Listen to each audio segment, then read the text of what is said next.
गोकुलनन्दन गोविन्द गोविन्द हरि गोविन्द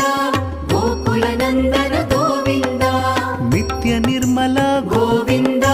नीलमेघ श्याम गोविन्द पुराण पुरुष गोविन्द पुण्डरीकाक्ष गोविन्द गोविन्द हरि गोविन्द गोकुलनन्दन गोविन्द गोविन्द हरि गोविन्द गोकुलनन्दन गोविन्द नन्दनन्दन गोविन्द नवनीत चोर गोविन्द पशुपालक श्री गोविन्द पाप विमोचन गोविन्द